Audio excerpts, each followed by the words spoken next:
शंभूराजेंबाबत आक्षेपार्ह मजकूर काढण्याची झी24 तासची ही मोहीम आहे आणि म्हणूनच इतिहास संशोधकांचं याबाबत काय म्हणणं आहे हे आम्ही जाणून घेतलंय, पाहूयात. विकिपीडियावर संभाजीराजांचं बदनामी करणारा मजकूर टाकण्यात आलेला आहे. सरकारने ती मजकूर आहे तो काढून टाकावा अशा प्रकारची बातमी झी24 तासने दिलेली आहे. या संदर्भात बोलण्यासाठी माझ्यासोबत कोल्हापुरातले इतिहास संशोधक रमेश जाधव सर आहेत. आपण त्यांच्याशी बोलूयात. जाधव सर, मला सांगा की अशा प्रकारचे बदनामीकारक मजकूर आजही सोशल मीडियावर प्लॅटफॉर्मवर जे विकिपीडियासारखं आहे जगभरात वापरलं जातं, त्या सोशल इंजिनिअरिंग किंवा सर्च इंजिनवर अशा प्रकारची गोष्ट दिसते, काय सांगाल त्याच्याबद्दल? ते राहू दे सर. हा जो आता संभाजीराजांची बदनामी करणारा मजकूर सातत्यानं जो टाकला जातो त्याच्या संबंधी म्हणजे बाळाजी आवाजी चिटणीस जे आहेत तेव्हा त्यांनी जे सप्तप्रकरणात्मक चरित्र जे आहे त्यांच्या पंतुवानं लिहिलेलं, पंतू त्यांचा, तर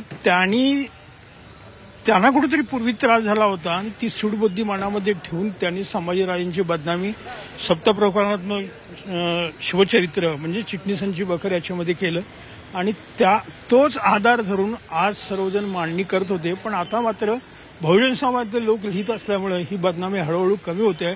माझं म्हणणं किंवा माझं मत एवढंच आहे की आता बहुजन समाजातल्या लोकांच्या लेखण्यानं तलवारीचं काम केलं पाहिजे, एक वेगळ्या अर्थानं तलवारी अर्थानं, की हा हे सगळी जी बदनामी आहे ती नष्ट करण्यासाठी चांगली बाजू संभाजीराजांची जी आहे ती पुढे यावी आणि जी सगळ्या मौलिक ज्या कथा वगैरे ज्या आहेत त्यांची बदनामी करणारे ते नष्ट करून टाकावेत असं माझं प्रामाणिक मत आहे. खरं तर आपण पाहतो की जगभरात विकिपीडिया वापरला जातो. जर शंभूराजाचं टाकलं की त्याच्यानंतर हा सगळा इतिहास होतो ज्याच्यामध्ये बदनामी शंभूराजांची होती. सरकारनं याची दखल घेऊन तातडीनं तो मजकूर हटवण्यासंदर्भात पत्रव्यवहार करायला पाहिजे.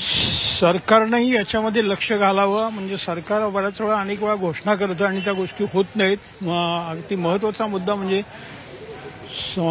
मुंबईच्या समुद्रामध्ये जो शिवपुतळा होणार होता त्याला आता जवळजवळ 7-8 वर्ष झाली, काही काम झालेलं नाही. तर प्रत्यक्ष सरकारने याच्यामध्ये लक्ष घालून संबंधितांना शिक्षा करणं म्हणा किंवा त्यांना थोपवणं हे काम सरकारनं आपल्याकडे घ्यावं. सरकारची समाजाची जशी जबाबदारी आहे किंवा बहुजन समाजाच्या लेखकांची जशी जबाबदारी आहे तशी ती सरकारची जबाबदारी आहे. सरकारनं जातीने लक्ष घालावं असं मला प्रामाणिकपणे वाटतं.